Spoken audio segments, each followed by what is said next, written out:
Vos émissions préférées sont toutes sur Radio Grand Lac. Parents autrement, en route vers une parentalité décomplexée avec Pauline sur Radio Grand Lac. Et bonjour à tous, bienvenue dans votre émission dédiée à la maternité et à la parentalité. Je suis ravie de vous retrouver avec toutes ces belles énergies du printemps. Ça fait tellement plaisir. Et puis ce soleil, là, toute la semaine, franchement, c'est très agréable. Je suis accompagnée aujourd'hui de Carole Croza. Bonjour Carole. Bonjour Pauline. On va parler de plein de sujets. Pour une fois, c'est vrai qu'il y a plusieurs sujets dans cette émission. Mais on va surtout évoquer un sujet qu'on n'a encore pas trop abordé ici dans l'émission Parents Autrement. Il s'agit du parcours PMA et du deuil du bébé qui ne viendra pas. Voilà, de la non-maternité.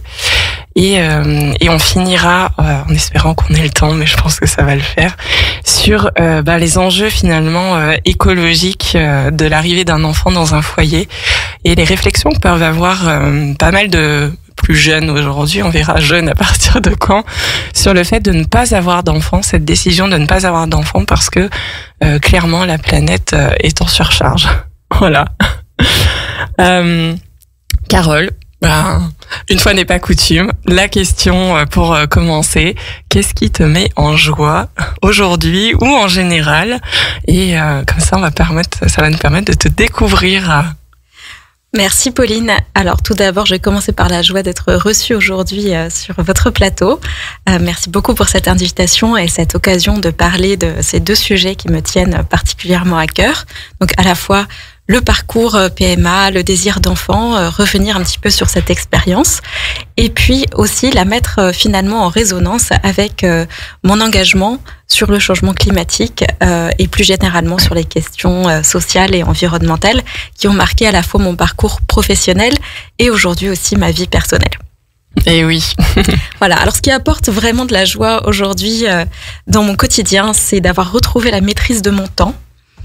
Et de pouvoir mieux l'équilibrer entre mes activités effectivement professionnelles qui vont tourner autour de ces questions-là, mais qui vont être donc tournées plutôt vers le marchand, les activités non professionnelles qui vont être tournées notamment sur la question du bénévolat, donc je pourrais en reparler en termes d'engagement environnemental, et puis tout ce qui met de la joie dans ma vie en termes de découverte. Je me rends compte que lorsqu'on découvre sans cesse de nouvelles activités, on ne vieillit pas. En fait. Et voilà, je me suis mis récemment à la course. Je cours mon premier semi-marathon dans un peu moins d'un mois. Ça, génial! Voilà, ça me procure beaucoup de joie de m'entraîner, d'autant plus avec ce soleil qui est revenu. J'ai aussi commencé il y a un petit peu moins de 2 ans la guitare. J'essaie d'apprendre à chanter un peu mieux. Et puis c'est vrai que voilà, on ne cesse jamais d'apprendre lorsqu'on travaille sur les sujets liés à l'environnement et au social et à construire du lien aussi. Et je pense que c'est ça aujourd'hui un message que j'ai vraiment envie de porter, c'est que c'est le collectif qui nous porte aussi et c'est le temps qu'on peut consacrer à nos proches et toute la beauté et de l'amour qu'on peut recevoir aussi dans ces circonstances, d'avoir le temps aussi de l'honorer et de faire fructifier ces relations. Ouais. C'est vraiment quelque chose que j'apprécie. Ouais, merci beaucoup pour ton partage. J'entends une forme d'équilibre en fait entre tous ces espaces et puis l'envie de la découverte, l'apprentissage. Je crois que c'est quelque chose qui est fort. J'en parlais il y a 2 semaines dans l'émission. La question posée, c'était répondre à qui je suis sans citer des casquettes. Et la notion d'apprentissage était venue et c'est quelque chose, j'ai l'impression, qui résonne en ce moment. Je sais pas si c'est l'énergie de 2025, mais on est comme pas mal à cette lancée dans l'apprentissage de nouveautés, alors que on a passé la trentaine et que on se dirait on n'est plus enfant, on n'est plus à l'école, mais en fait non, on continue d'apprendre toute la vie, je crois en fait. Complètement. Et ça nous apporte beaucoup aussi parce que quand on commence sur un sujet, on a l'impression de faire plein de progrès. Donc c'est un bon boost pour l'estime de soi. Ah ouais, franchement, ouais. Et là, l'estime de soi. Il faut en prendre soin. Trop bien. J'en profite pour caler juste le petit mémo si jamais vous êtes curieux de savoir qu'est-ce qu'on a pu dire la semaine dernière ou les émissions précédentes. Sachez que vous pouvez tout réécouter sur la chaîne YouTube de Radio Grand Lac. Vous découvrirez qu'il y a toutes les émissions qui passent sur Radio Grand Lac et vous avez une playlist Parents Autrement et là vous aurez tout l'historique 31 émissions. Et aussi sur les plateformes d'écoute en ligne, si vous n'êtes pas fan de YouTube comme Spotify, Apple Podcast et puis Deezer, vous tapez Parents Autrement et puis vous trouverez tout. Voilà. Alors Carole, on y va. On voit bien que le sujet de cette émission, elle va tourner autour de l'écologie. Est-ce que tu peux nous dire comment t'en es arrivée à aujourd'hui? Aujourd'hui, donc, t'es à ton propre compte, t'es indépendante, mais dans les finances durables, voilà. Et c'est des questions, quand on s'est rencontrés puis qu'on a discuté, qui pour moi font sens pour les parents parce que j'ai l'impression que quand on a un premier enfant qui arrive, tout de suite la question de quel monde je vais laisser à mon enfant, quel héritage je vais lui laisser, dans quel monde il va grandir, les questions de santé environnementale sont tout de suite une préoccupation. Et donc voilà, je trouvais que c'était intéressant de faire une émission autour de ce sujet-là. Ok. Effectivement, Pauline, je vais peut-être commencer par donner un petit peu l'idée de avec quelles lunettes je regarde le monde aujourd'hui et quel est mon parcours. Alors moi, je suis une fille de prof, voilà. Donc j'ai commencé la vie sans trop me poser de questions, me disant que il fallait que je réussisse à l'école. Donc j'ai eu un parcours académique que certains pourraient qualifier d'honorable, qui m'a amenée donc sur les bancs d'HEC. Okay. Sachant que mes parents n'avaient jamais travaillé dans le privé, évidemment, tout comme mes grands-parents qui étaient profs aussi, mes oncles et mes tantes. Et donc j'ai débarqué un petit peu dans ce monde très nouveau pour moi et qui a résonné en moi dans le sens où j'avais l'impression d'être au cœur de quelque part des instances où allaient se former les dirigeants de demain. En tout cas, c'est ce qu'on nous répétait un petit peu à chaque début de session. Et en même temps, de ne pas avoir de résonance de cœur avec les sujets qu'on nous apportait, que ce soit la finance, la comptabilité. Je me sentais un petit peu en décalage. Moi, je m'intéressais plutôt à l'histoire, à la philo, à la sociologie. Et c'est vrai qu'un jour, je suis tombée sur un journal dans lequel j'ai lu le portrait d'une prof d'HEC qui faisait des cours sur le développement durable. Et je me suis dit, c'est ce cours-là qu'il me faut. Donc, je suis retournée au bureau des études pour changer mes électifs. J'ai enlevé Théorie de la finance 2 et je l'ai remplacé par Développement durable avec Elisabeth Laville. Et c'est là, en fait, que j'ai mis le pied à l'étrier et que j'ai découvert, en fait, ce concept d'essayer de réconcilier, en fait, le monde tel qu'il fonctionnait aujourd'hui. Donc, avec les enjeux économiques que j'apprenais, donc, sur les bancs de cette école-là. Et finalement, les grands enjeux sociétaux et environnementaux auxquels on commençait à être confrontés, mais qui n'étaient pas encore sur le devant de la scène. Et c'est vrai que juste après avoir été diplômée, même pendant mes stages, j'ai voulu me consacrer à ce sujet-là. Et je ne l'ai jamais quitté, voilà, depuis mon diplôme en 2004. D'accord, voilà. Ok. Alors, ça m'a amenée, en fait, à travailler dans le milieu de la recherche, mais du côté des banques. Donc, pour résumer, ce que je faisais au quotidien, c'était noter les entreprises cotées. Donc, ça pouvait être des entreprises françaises comme Danone ou Carrefour, ou des entreprises américaines comme Microsoft ou autres, sur les enjeux socio-environnementaux les plus importants pour les investisseurs. Donc, par exemple, pour Danone, ça serait la nutrition. Le fait, par exemple, de mettre trop de sucre dans les produits. Pour Microsoft, ça va être non seulement le droit de la propriété, mais surtout la façon dont ils vont utiliser la donnée des utilisateurs, tout ce qui va être lié à la vie privée. Et puis, évidemment, tous les enjeux liés aux émissions de carbone qui sont devenues de plus en plus sur le devant de la scène. Et donc, au fil de ma carrière, j'ai commencé en agence de notation et puis j'ai basculé ensuite du côté des gérants d'actifs, donc ceux qui gèrent l'argent que l'on vient déposer à la banque, pour résumer, et puis finalement dans des départements aussi de recherche pure. Et j'ai terminé ma carrière de salarié, on va dire, avec un poste à haute responsabilité chez BlackRock, donc le grand gérant américain, un des plus grands gérants d'actifs au monde, entre 2019 et 2022, qui à l'époque prenait un tournant vert pour essayer de mieux intégrer ces enjeux en disant que le risque climatique et les autres risques sociaux et environnementaux étaient finalement des risques financiers aussi. Et donc il fallait que tout le monde les regarde pour s'assurer d'une meilleure performance à long terme. Voilà. Une belle intention. Voilà, une belle intention. Mais c'est vrai que donc j'ai quitté ce poste en 2022. Et c'est vrai que depuis, il y a eu énormément de choses qui se sont passées dans ce domaine-là. On a eu, notamment avec le conflit en Ukraine et en Russie, des retournements avec tout ce qui va être produits pétroliers qui sont devenus beaucoup plus chers et donc beaucoup plus rentables. Donc c'est vrai que les fonds plus dits durables qui évitaient d'investir trop dans les entreprises fossiles se sont retrouvés finalement à avoir de moins bonnes performances financières que les fonds qui investissaient beaucoup dessus. Aujourd'hui, on constate une course à l'armement. C'est pareil, c'est pas typiquement des entreprises qu'on va trouver dans les fonds durables. Et puis, il y a aussi toute la réglementation aujourd'hui qui est un petit peu mise à mal par la volonté de simplifier et de mieux concurrencer, être plus compétitif en Europe par rapport aux États-Unis. Donc, on voit qu'il y a beaucoup de forces contradictoires entre des citoyens aujourd'hui qui ont envie que les choses changent et qui réclament plus de solutions aussi d'investissement à impact et qui veulent changer les choses au travers de leur argent, qui se rendent compte que leur argent peut avoir un impact sur le monde. Oui. Et puis, de l'autre côté, des institutions financières et aussi des pouvoirs politiques qui sont un petit peu plus dans les grandes belles intentions, mais de plus en plus lointaines et de plus en plus floues. Donc, c'est vrai que c'est quelque chose qu'on intériorise, je pense aujourd'hui dans notre vie quotidienne, où on se sent un petit peu perdu dans nos choix personnels et notamment dans nos choix familiaux. Oui, ça résonne. Hein. Je vois de plus en plus de personnes qui partagent leur choix de changer de banque parce que c'est des banques plus durables qui vont mieux investir l'argent qu'on leur confie dans des actions qui vont être plus bénéfiques pour la planète et ça commence à monter, et en même temps il y a ce flou de je sais pas trop quoi faire. Voilà. Je vois bien que c'est un sujet, je vois bien que ça a l'air important. J'ai envie que pour mes enfants futurs, le futur soit mieux. Et en même temps, je sais pas trop par où commencer. Oui.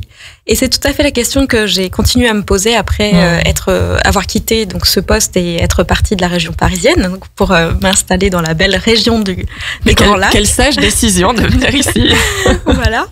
Et effectivement, j'ai voulu donc équilibrer un petit peu plus mon travail. Alors déjà, d'un point de vue personnel, le fait de devenir consultante indépendante dans les investissements durables, ça me permet aujourd'hui de choisir beaucoup plus mes missions et mes clients, donc avec des institutions qui sont capables d'entendre aussi le message que j'ai apporté sur l'attention au greenwashing, qui est encore très important en finance. Tu peux préciser ce que c'est que le greenwashing? Le greenwashing, oui, ou éco-blanchiment, donc en français, c'est l'idée qu'on vende un produit comme étant plus vert qu'il ne l'est. Voilà. Donc on dit qu'on fait des investissements durables et puis quand on regarde un petit peu mieux dans le portefeuille d'actions, on trouve des énergies fossiles, par exemple. Et donc pour faire cela, en fait, pour combattre le greenwashing, donc cet éco-blanchiment qui est dommageable à plusieurs titres. Déjà, il est dommageable parce qu'évidemment, on ment finalement au client final en lui disant que il va faire quelque chose de bien avec son argent, alors qu'en réalité, c'est pas le cas, voire ça a l'effet inverse. Et puis, le deuxième effet pervers, c'est que quelque part, certaines personnes qui vont acheter un produit vert, qui ne l'est pas, vont compenser ensuite, ce qu'on appelle un peu l'effet rebond, vont compenser avec une action un petit peu moins verte à côté, en se disant que ça leur a donné bonne conscience de faire le premier choix.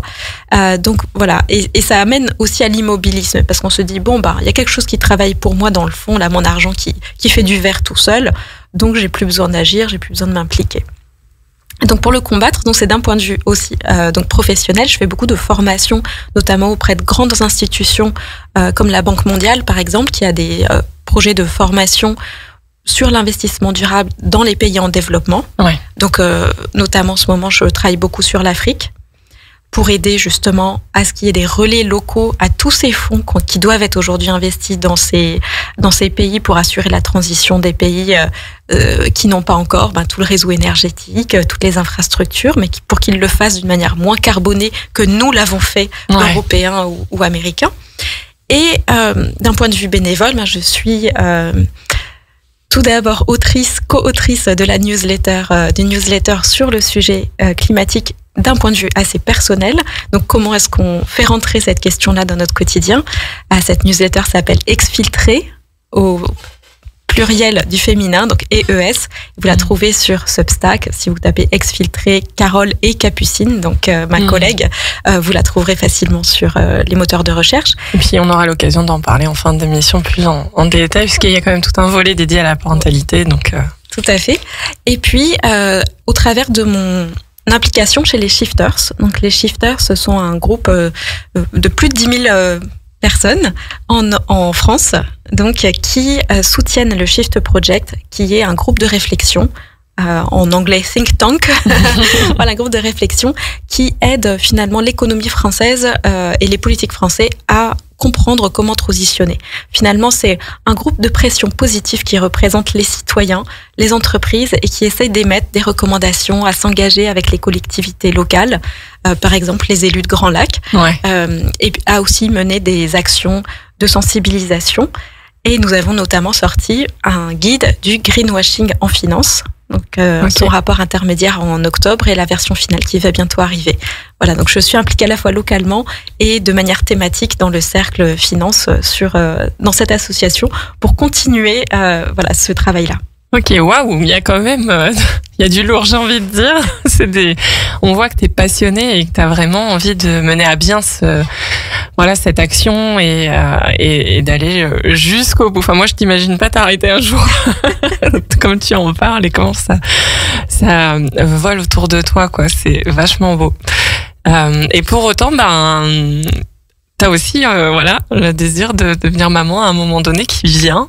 Oui. Et puis cette parentalité qui commence à vouloir s'installer. Et ça se passe pas forcément comme prévu, et ça arrive pour beaucoup de familles qui ont envie d'avoir un enfant, et puis plusieurs tentatives faisant, rien ne se passe, et donc il y a le parcours PMA qui commence à pointer le bout de son nez.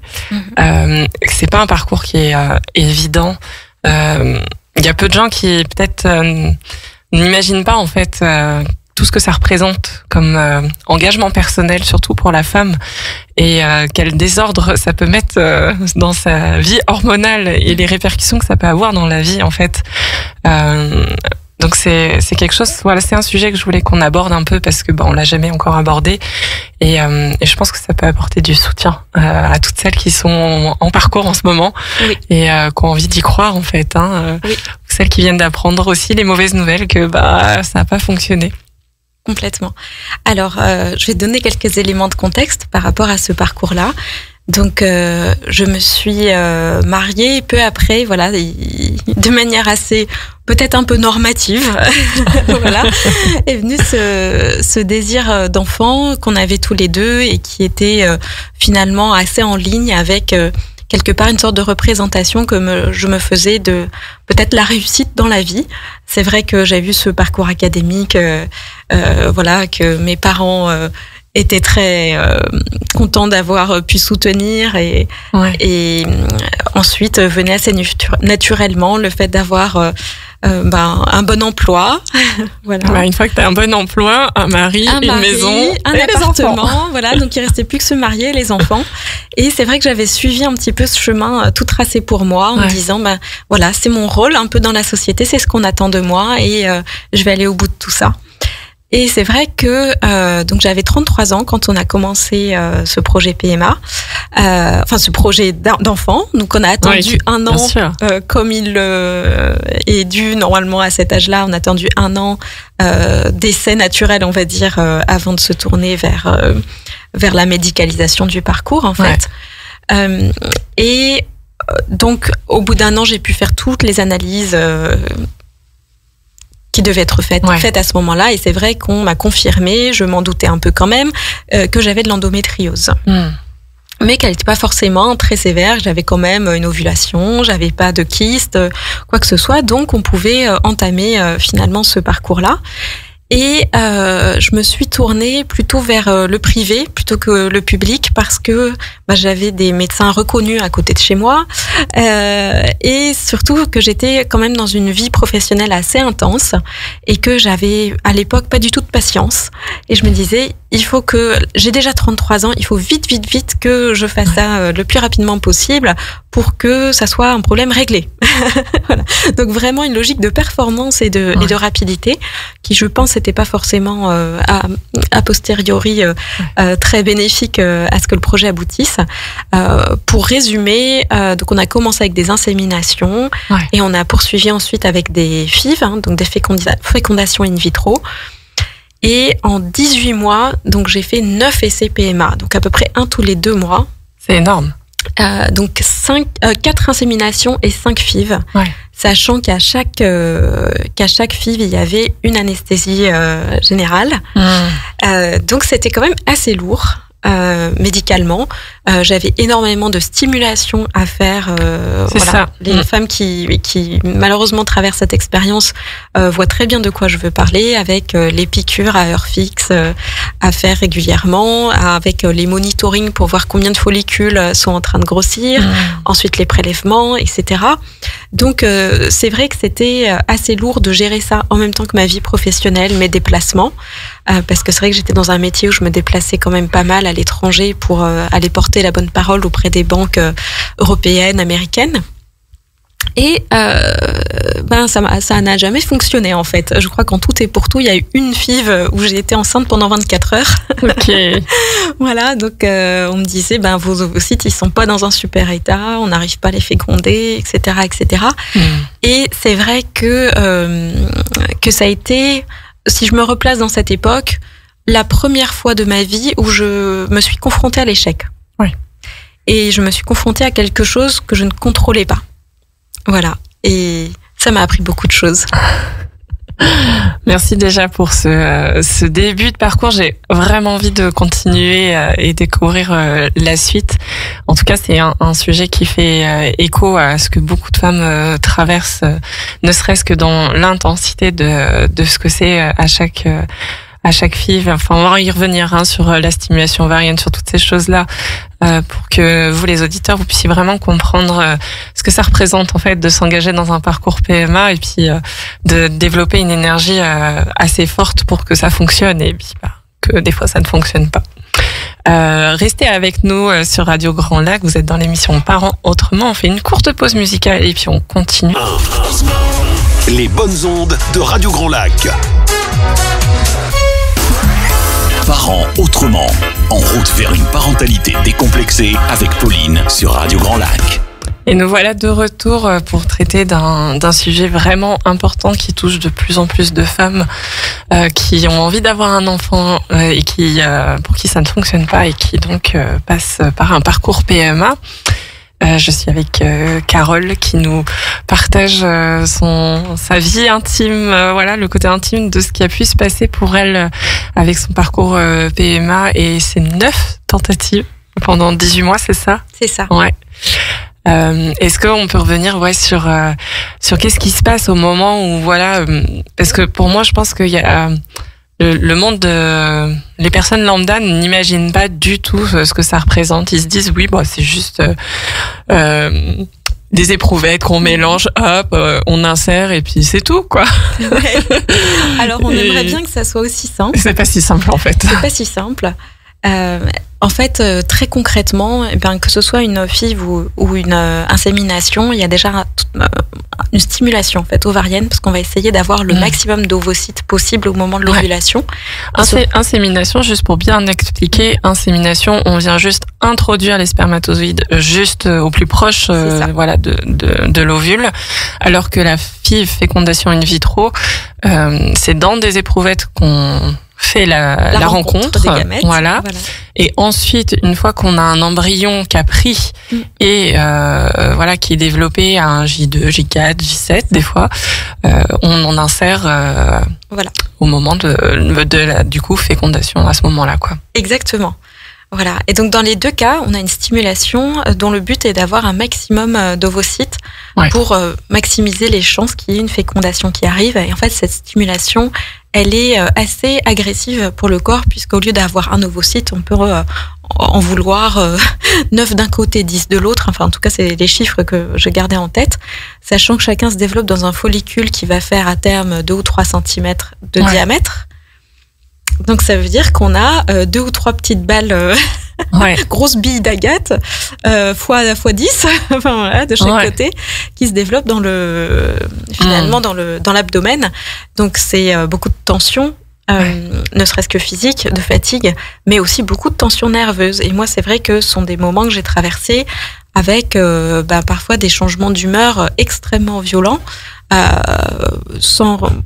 Je cache pas, parce que je l'ai dit à ce moment-là, j'ai même eu des idées suicidaires alors que tout allait bien dans ma vie.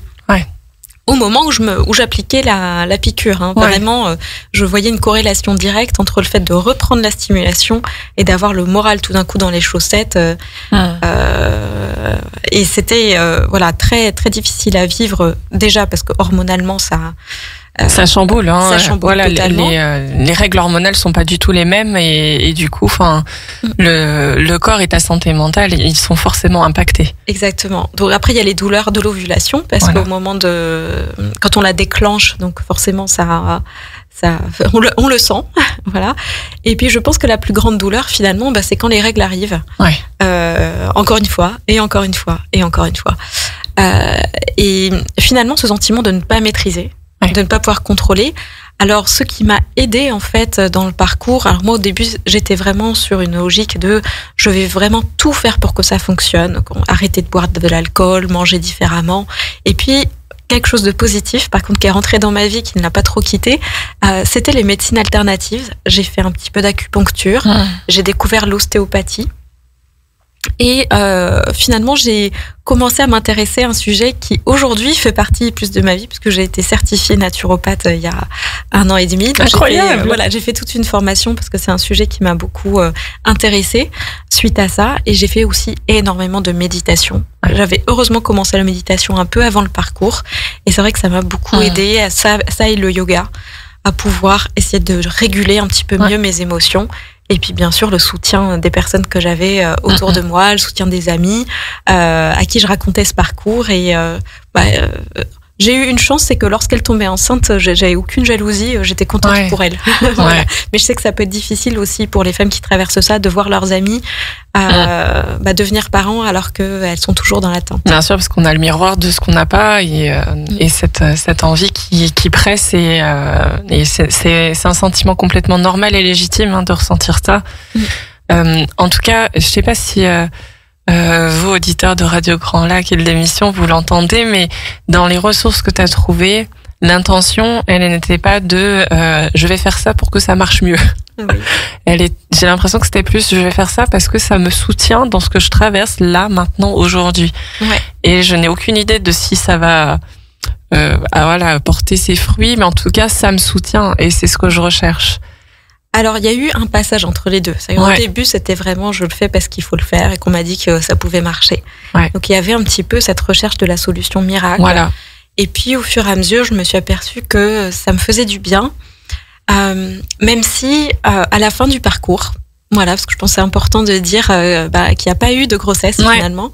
À la fin du parcours, j'ai changé de gynécologue. Je suis allée voir une autre gynécologue qui m'a écoutée, vraiment, et qui m'a dit, écoutez, avec tout ce que vous avez fait comme stimulation et comme tentative, ce que vous me racontez, là aujourd'hui l'heure c'est de prendre soin de vous et d'arrêter ce projet parce que votre endométriose vous l'a sans doute fait flamber avec tout ça.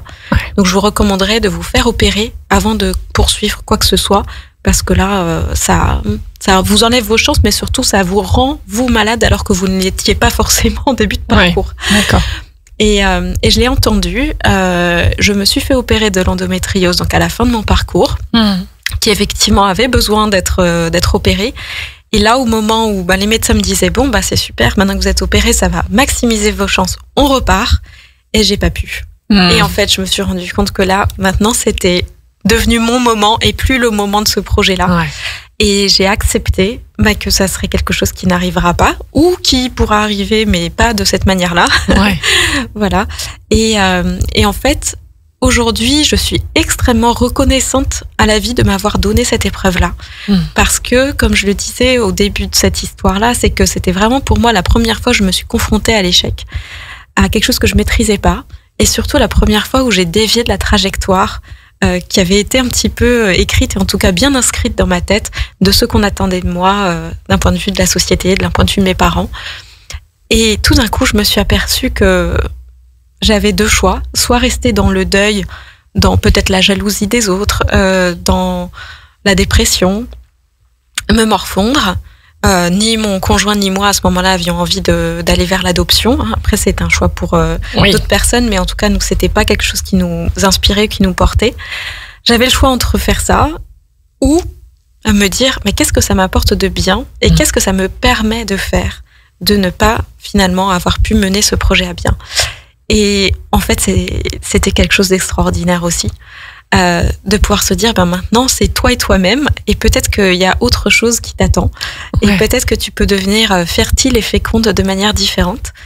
Et j'ai aussi bien intégré que mon métier, le fait que tous les jours j'étais confrontée à l'information sur le changement climatique, sur les dérèglements, sur les conditions sociales aussi qui se dégradent avec la montée des inégalités, etc., eh bien, peut-être qu'au plus profond de moi aussi, j'avais une forme d'éco-anxiété, une forme de volonté de contribuer différemment, qui peut-être a pesé sur ma capacité à procréer, finalement, à amener un enfant dans ce monde-là avec toute l'anxiété que je pouvais porter par rapport à l'avenir, et aussi à me dire, mais peut-être que moi, mon rôle sur Terre, c'est pas de faire un enfant, d'élever une famille. Peut-être que c'est justement ça, c'est d'agir pour les enfants des autres, pour mes nièces notamment, voilà, mes deux nièces, et donc d'adopter le chemin qui peut-être correspond, en tout cas j'ai l'impression, mieux à ma mission de vie aujourd'hui. Ouais.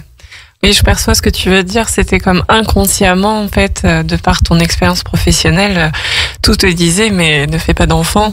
Et puis il y avait peut-être aussi, comme tu disais, je réponds à quelque chose de normatif, le travail va bien, on a un logement qui est à nous, on est engagé en couple, et on fait un enfant derrière, et en fait, de prendre ce temps de réflexion pour se dire, est-ce que vraiment c'est ce que je veux, est-ce que c'est utile et juste là maintenant, et à la fois je me dis, mais t'aurais pas pu répondre, il me semble, à cette question 18 mois en arrière. Exactement. C'est grâce à ce parcours que t'en es arrivé à poser cette conclusion-là. Oui, et quelque part, je le vois aussi comme un cadeau, parce que si j'avais eu envie de ne pas faire d'enfant dès le début, je pense que j'aurais eu des pressions sociétales encore aujourd'hui, à mon âge, à 44 ans. Je pense qu'on me demanderait encore, est-ce que tu regrettes pas? Voilà, t'as pas d'enfant, est-ce que tu regrettes pas de pas avoir eu ce projet-là? Et aujourd'hui, je me sens doublement libérée, c'est que j'ai fait ce qu'il fallait pour essayer. J'ai fait même plus que ce qu'il fallait. Enfin, je suis carrément. Presque même acharnée. Et donc, voilà, aujourd'hui, je me sens complètement à l'aise dans mon rôle de femme, complète et entière, sans être mère. Et ça me va très bien et ça me rend extrêmement épanouie. Ouais, tu rayonnes. De toute façon, c'est une évidence. J'aime beaucoup dans ton histoire, en fait, c'est d'amener ce regard-là de je pense l'enfer que tu as pu vivre pendant 18 mois et de dire ça s'est arrêté à un moment donné, t'en es sorti, et du coup les bénéfices en fait que ça a apporté, l'utilité de cette période de ta vie, et c'est ça qui est beau, parce que dans chaque expérience de notre vie, et c'est valable pour tous les êtres humains, quoi que soit cette situation que vous êtes en train de traverser, pensez à la vous dans 5 ans. Qu'est-ce qu'elle aura à vous dire sur cette expérience-là? En quoi elle a été utile pour l'adulte, enfin la personne que vous êtes devenue après ces années-là? Et c'est ça qui est beau, c'est que là on a tout en fait. C'est ça. Sur l'instant quand même, si on a une pensée pour celles qui sont dans le parcours et qui peut-être comme toi ont fait plusieurs tentatives, etc. Et puis ça ne fonctionne toujours pas.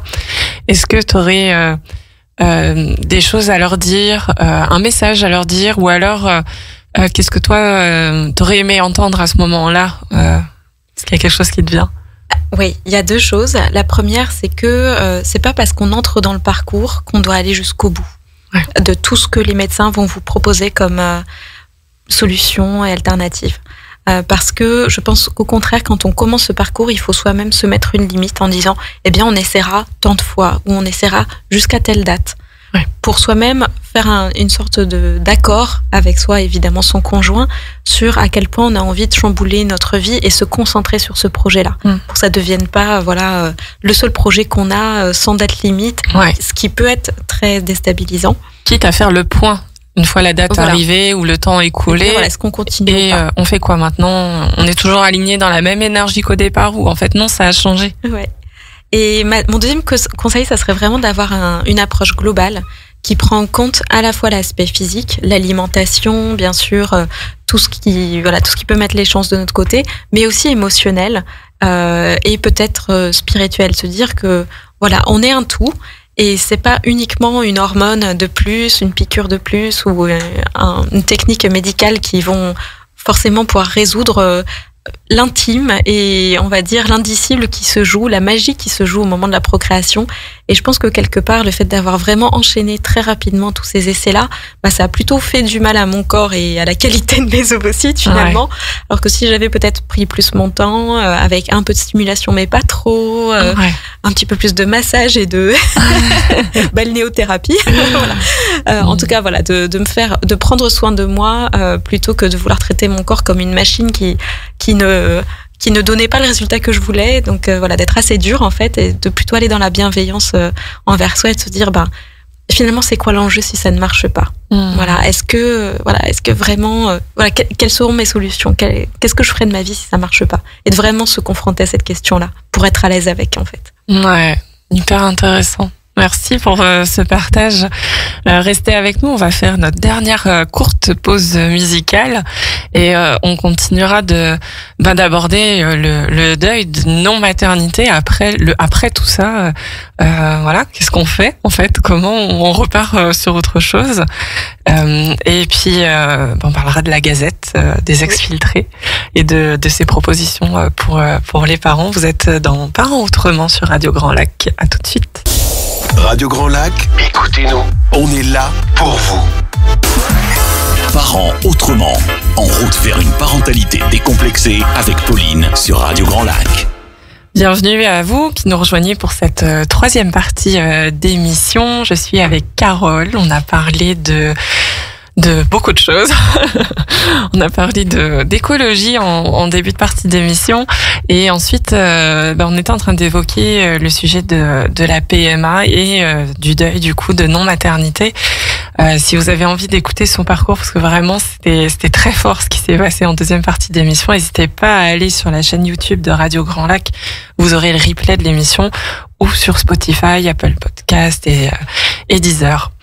Carole, t'étais en train tu nous as partagé l'intensité et l'enfer que ça a été pendant 18 mois et je voulais juste revenir avant qu'on passe juste sur le après. Qu'est-ce qu'on fait une fois que ça y est, on sort de ce parcours-là sans enfant du coup, de noter simplement que à travers toute l'intensité que représente que ça soit les inséminations ou les FIV, tu continues ton travail. C'est ça. Et que en plus de ça, toi t'as pas un travail posé tranquille, t'as un travail qui est très intense avec des déplacements. Et est-ce que tu pourrais nous partager un petit peu juste que les personnes puissent se rendre compte de l'idée que ça a commencé en fait, de faire ce parcours-là et en même temps de travailler?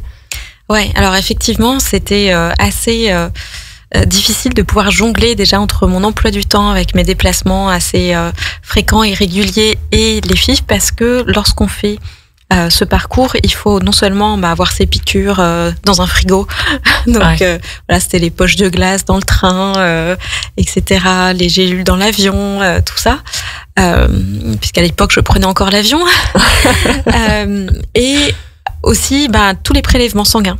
Il y a énormément de prélèvements sanguins à faire pour monitorer un petit peu les hormones, pour savoir à quel moment est-ce qu'il faut faire le déclencher ou pas.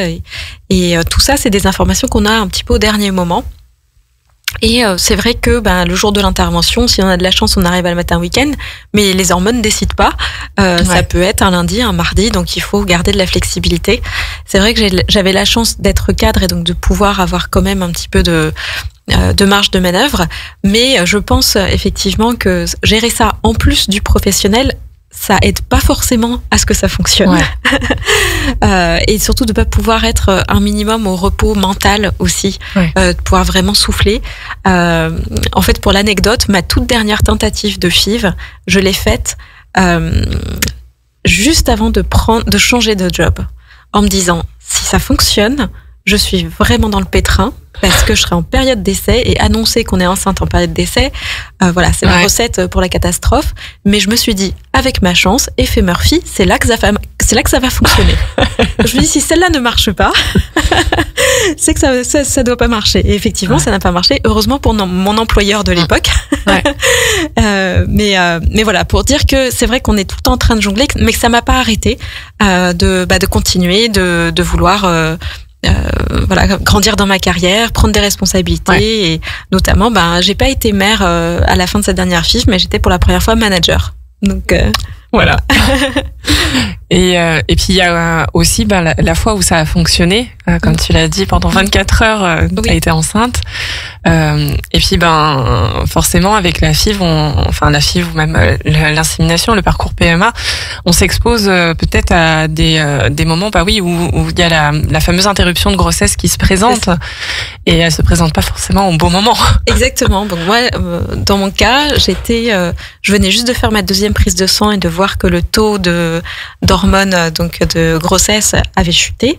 Donc j'avais eu 24 heures un peu d'euphorie, je me suis dit ça y est, ça a fonctionné, et je devais partir à Londres pour faire ce qu'on appelle du marketing, c'est-à-dire que j'avais 5 ou 6 kilos de rapport au bout de mon poignet, des talons hauts, et je devais faire 5 ou 6 rendez-vous dans la journée à travers Londres, avec le train le matin, retour le soir avec l'Eurostar. Et je savais que c'était ce jour-là que ça allait s'arrêter, que j'allais avoir mes règles finalement, que ça allait être des règles un peu différentes puisque j'avais été enceinte. Voilà, c'est pas standard. Voilà, et je me demandais, est-ce que j'ai pris assez de protection, quand est-ce que ça va arriver, est-ce que ça va être dans la banque X ou dans la banque Y que je vais devoir faire ma pause. Voilà, donc c'était c'est vrai quelque chose d'assez stressant, de lourd, et puis aussi psychologiquement dur à vivre, parce que on va pas se confier aux personnes à qui on va faire des présentations sur ce qui nous arrive. Voilà. Exactement, oui, c'est l'univers professionnel, on reste pro, on vient pas y mêler la vie perso, alors qu'en fait, intérieurement, il est en train de se vivre des choses intenses et énormes. Et c'est vraiment, quand j'entends ton parcours, et je pense que ton parcours résonne avec beaucoup de femmes qui vivent ça, c'est est-ce que la société d'aujourd'hui, elle ouvre une porte aux femmes qui traversent ce parcours pour les soutenir? Tu vois, là, en t'écoutant, je me dis, mais évidemment qu'en fait, il y aurait besoin de jours de congé, des périodes de congé pendant en fait ces moments intenses, et ça n'existe pas encore.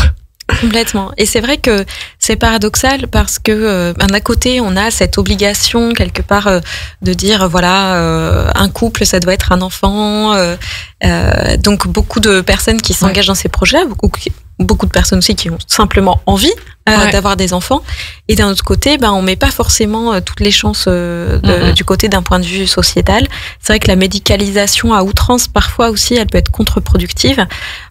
Mais ce qui est important aujourd'hui de noter, c'est que c'est un problème beaucoup plus large qui se pose à nos sociétés. C'est le fait que quand on parle à nos jeunes, aujourd'hui, les ados ou ceux qui sont plus dans la vingtaine, en train de commencer justement leur vie de couple, on s'aperçoit que il y en a énormément qui commencent à se poser cette question-là de la parentalité, ou du deuxième enfant ou du troisième enfant, parce que il y a ces enjeux climatiques et sociétaux qui se posent à eux.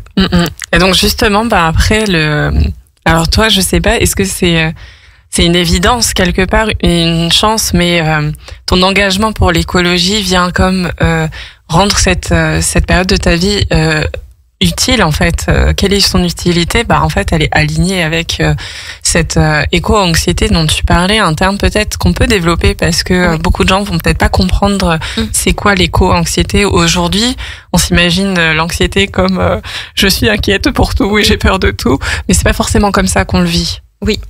Alors c'est vrai qu'on utilise le terme d'éco-anxiété, mais ça serait plus juste de parler d'éco-émotion. Ouais. Et aussi de voir que quand on utilise le mot anxiété, on pense à des peurs qui sont peut-être un petit peu diffuses et pas forcément très ancrées dans la réalité. Alors que là, on sait que c'est un sujet, on sait ce qui nous attend, on sait que les enfants qui naissent aujourd'hui vont connaître très probablement un monde à plus 3 ou plus 4 degrés de réchauffement, avec tous les bouleversements que ça peut représenter d'un point de vue climatique et sociétal. Et donc, c'est plus une anticipation et une inquiétude par rapport à l'avenir, plutôt qu'une vague anxiété. Ensuite, les éco-émotions, elles sont pour moi un petit peu comme la courbe du deuil, finalement. Ouais. C'est qu'au début, on est en colère. On peut avoir cette phase de déni aussi, de dire j'ai pas envie de regarder, en fait, ça fait trop peur. Ouais. Et je veux pas changer mon quotidien et je veux aller de l'avant sans regarder ça en face. Et puis, il y a aussi un temps d'intégration où on finit par se rendre compte qu'on a des choses à apprendre de ces émotions-là et que, au contraire, peut-être que se mettre en action par rapport à ces émotions et par rapport surtout à ces anticipations, à ce qu'on apprend, ça pourrait non seulement nous aider nous-mêmes à nous sentir plus alignés et plus en paix, mais aussi aider les générations futures. C'est vraiment chouette, ouais. Si finalement c'est une éco-anxiété mais qui est positive. Voilà, de savoir la mettre en mouvement. De négatif là-dedans. Et du coup, je pense que c'est aussi c'est la génération d'aujourd'hui qui n'a pas envie d'avoir d'enfants pour toutes ces raisons-là. C'est certainement ce qu'ils ressentent. Et moi-même, tu vois, quand on s'est rencontrés, qu'on a parlé de tout ça, ce sujet, il me parle dans le sens où moi j'ai 2 enfants et ça fait partie d'une des raisons pourquoi j'ai pas de 3e enfant. Alors que beaucoup autour de nous disent vous allez faire un 3e, etc. Ouais. Bah non. non. Ça fait partie d'une des raisons qui a quand même qui est assez forte de pourquoi en fait on ne fera pas un 3e enfant. Ouais. On a déjà la chance d'en avoir 2 et c'est assez quoi en fait, c'est suffisant donc ouais. Mais je pense qu'il y a 2 choses qui se jouent en fait ici. Il y a déjà le fait que pour certains, il y a une interprétation qu'avoir un enfant c'est pas un acte écologique. Ouais. Alors j'aimerais vraiment préciser là-dessus que nous ne sommes pas dans le pétrin parce qu'il y a trop de gens sur Terre. Ouais. Voilà. Alors c'est sûr qu'on pourrait pas être 100 milliards, mais en fait aujourd'hui le problème c'est pas tant le nombre de personnes qu'on est, c'est le nombre de personnes qu'il y a sur Terre à vouloir notre mode de vie actuel, d'Européens ou d'Américains, qui est très carboné. Donc le problème, c'est plutôt notre mode de vie, nos habitudes de vie, et ce que l'on considère comme une vie réussie, et qu'est-ce que sont des loisirs sympas, qu'est-ce que sont des moyens de se déplacer normatifs, etc. Plutôt que effectivement le strict nombre. Donc pour replacer un petit peu les choses dans leur contexte, c'est pas la démographie en soi qui est le problème, c'est plutôt ce qu'on fait nous au quotidien.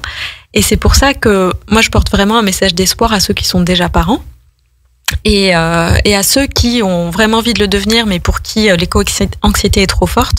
Effectivement, il y a énormément de façons de s'engager et d'engager ses enfants et ses ados vers un avenir plus positif pour tous. Et puis après tout, ça sert à rien de sauver la planète s'il n'y a pas d'humains pour l'habiter. Exactement. Ce qu'on veut sauver aujourd'hui, c'est pas que la planète, c'est aussi les humains et leur capacité à vivre dessus en harmonie avec tout le reste. Et puis de se dire en revanche, si vraiment cette anxiété est trop importante et qu'on ressent le besoin de se mettre en action et que cette mise en action peut être encore plus épanouie et encore plus importante sans enfant, eh bien c'est ok aussi en fait. Ouais. Et ne pas avoir à subir ni l'injonction d'en faire ni de pas en faire, mais vraiment de tracer son chemin en fonction de là où on a envie d'agir et de se trouver. Encore une fois, c'est de se poser les bonnes questions quelque part et de savoir où on va, qu'est-ce qu'on a envie et d'être aligné avec nos choix. Super, merci beaucoup pour ces infos et ces partages de ton vécu. C'est vraiment précieux.